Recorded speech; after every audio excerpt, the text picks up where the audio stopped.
Hello. Okay, I haven't been around on YouTube, for a while. I guess the last time I uploaded video was 11 days ago. It doesn't mean that I didn't do anything. I actually did a lot, but it was just not, it wasn't convenient for me to record everything I did. So in this video, I wanted to give you some quick summary of what I have done when I wasn't posting. Okay, so what I have done. I was using Kaggle Notebooks. I was using and learning. So for my collaborators, I was preparing this notebook. Some of them, it is possible, I don't know, it is possible that some of them haven't used Kaggle or Jupyter notebooks before. So I wanted to put as much as information as I could. So this is for my thesis. So I guess these parts. So this is the part where you import the libraries you want to use and then search for the files in your Kaggle input folder, and then comes a cell that basically has the file path to install to read the data. This is something I wrote just to get the name of the file, and then read the file, make the first column index column, and then did some renaming here. Rename this into that because I want people without any background understand the data, and this into that, and print this as an output so that people know, okay, you did good job loading this data. So then this shows like a peek of my data, just showing the first 5 rows. This is some analysis that I did on trajectories of plankton. It requires some background, so I'm just skipping that. And so I did some mapping here. Basically, I am adding a new column at the end of the data set. I mean, horizontally at the end. And the new column will be this. Oh, no, sorry. The new column will be calculated using this column and then doing this mapping, which is 1 minus this column. And then I did a lot of visualizations. Even like most of the visualizations are not here because I delete, I did again, and then I deleted again, etc., etc. So, but basically, so here, let's start with this line plot and that I used Seaborn and Matplotlib to make this line plot. So it's actually, let's go in because on the way I might do some changes.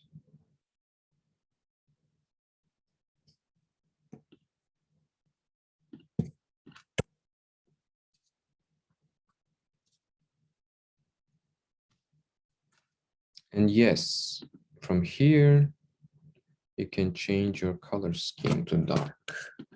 So let's start by running the first cell, which will install packages, not packages, but libraries.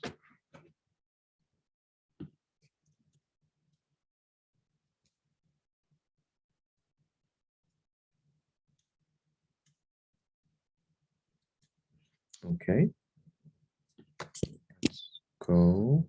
So those are the files I uploaded on Kaggle.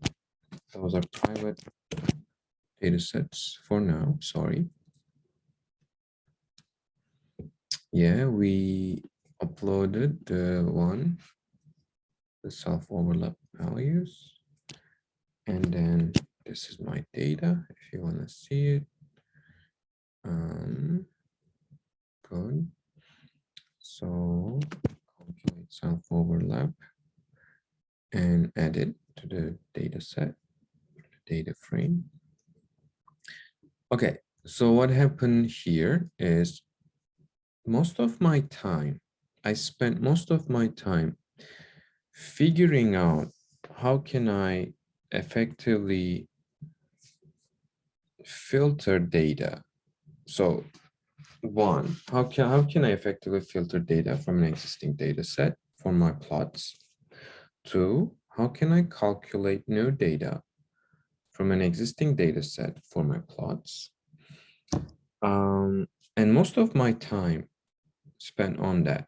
And like, not most, but let's say 1/3 of it spent to that and 2/3 spent to the plots, because you can spend a lot of time to make your plots look good, or to find the better way to plot the data.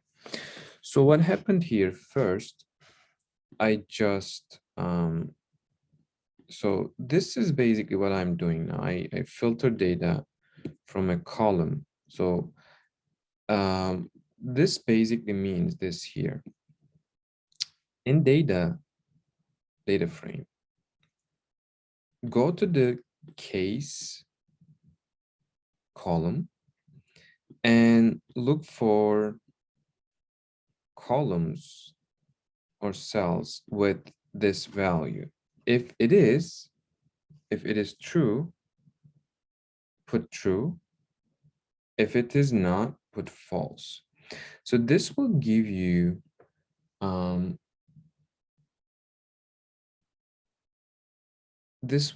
let's actually show you what this will give you. I mean, this will give you a list of trues and false.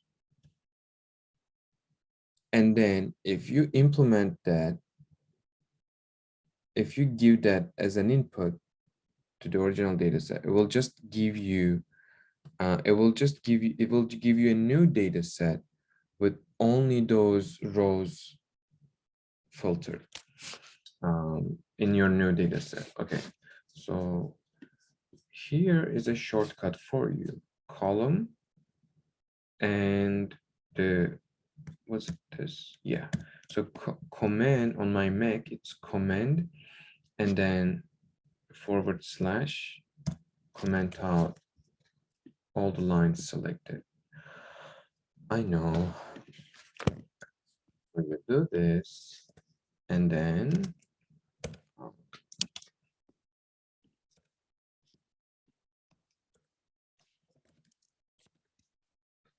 basically this, yeah. So what you're doing, you're implementing, you give this no food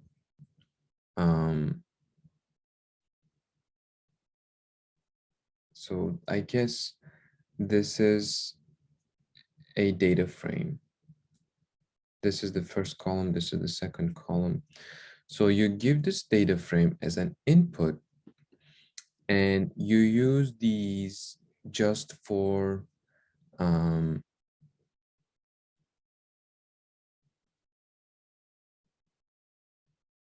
addresses to include in your new data set. And that will give you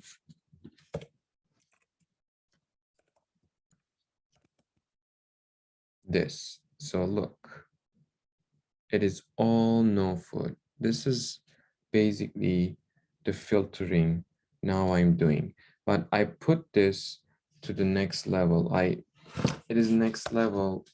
What I'm doing now is because if you look at it, look at what I'm doing here, it's basically, okay, assign this to a new data frame and then use this data frame as an input and create another data frame. So you have to create a lot of data frames. So instead, in the plots, you can just like, okay, this is the query, right? This is basically what I'm doing here. So instead of creating a data set and then giving it as an input here while I'm plotting, I just define a data set somewhere, but I never assign it to an object. So data case, if data case equals to this, tell um assign a Boolean value true, if true, if not false, and then only include that, only use those rows as my data. This is what I'm doing here. And here is another way. You can do the same thing using the query method. So on a data frame, you can call query. And this is, so you have to pay attention here because it didn't work for me for the first time. And then I realized, oh, okay, this is actually this, there's this double quotes here. So this is, so I first thought maybe, okay, I guess I'm using double quotes like as in here, but no, it's not. You start with a double quote and then case equals, now you use a string here and then close a double quote. So this is a bit weird, but this is how you do it. So case is actually is not in double quotes, okay? So this is how you use query. It is same thing with this. As I said, I spent a lot of time for my plots. I'm using 2-line plots here. It was first really, it like the beginnings are really frustrating. Like, how do you plot on the same chart? That was a problem, and then I figured that out, and then, okay, how can I make the x-axis logarithmic? Okay, let's use this, but then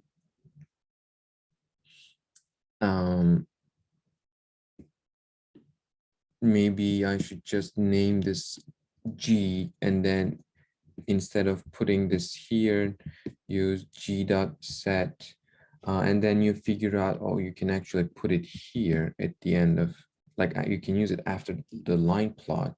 Okay, let's do that.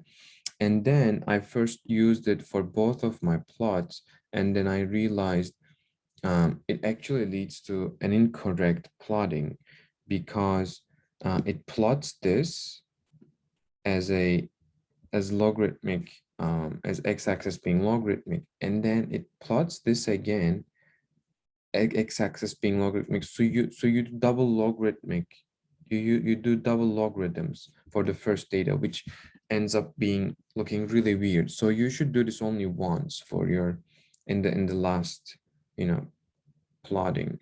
This is pretty straightforward. But for example, these functions doesn't work for the facet grid plots. So I'll come to that. So this is my plot. You can just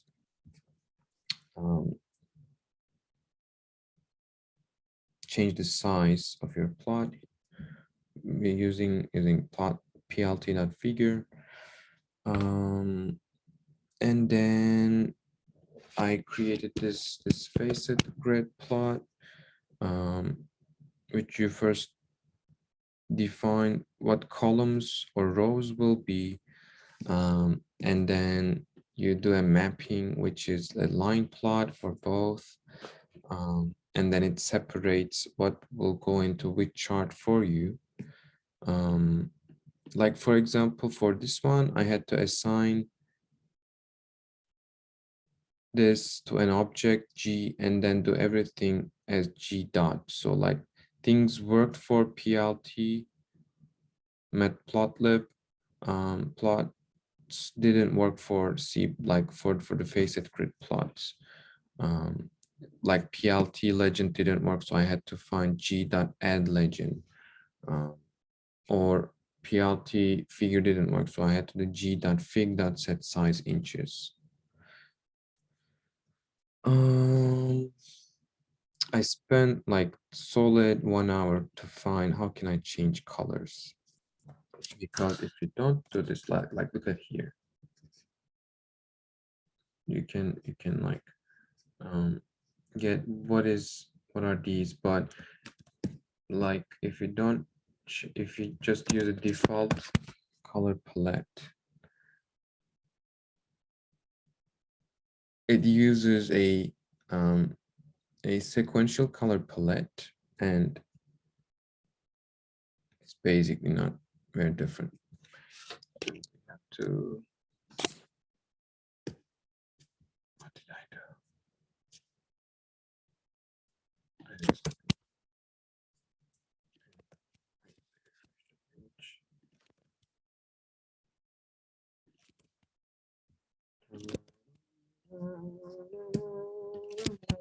Okay, let's skip that. So we have to use this, then we know, okay, this is with food, okay, this is 1.1-3, this is 1_4, 1_3, 1_4, okay, and then some by here, I'll do some more stuff here. I loaded another data set. I did more.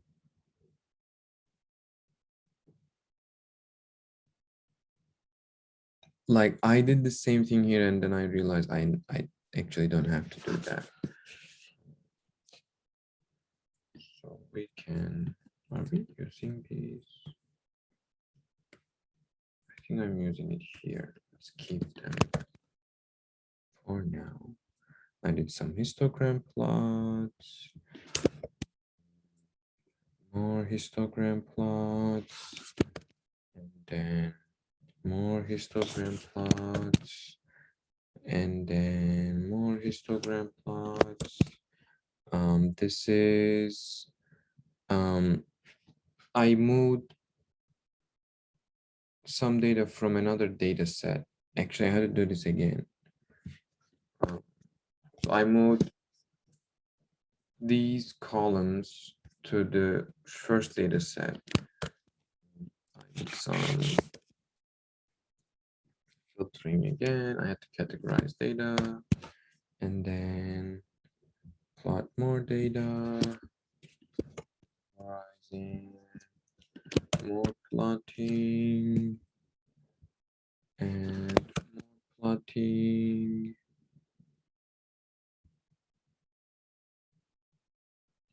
So a lot of plotting, a lot of filtering, some mapping, moving data around.